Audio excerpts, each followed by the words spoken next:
உன்மடியில் நான் உறங்க கண்ணீரண்டும் தான் மயங்க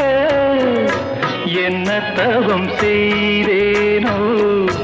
என்னவென்று சொல்வேனோ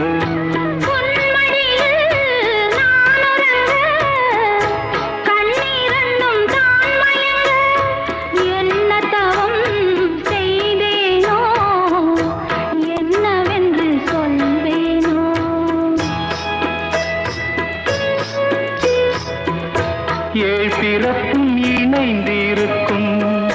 சொந்தம் இந்த சொந்தமம்மா வாழ்விருக்கும் நாள் வரைக்கும் தஞ்சமுந்தன் நெஞ்சமம்மா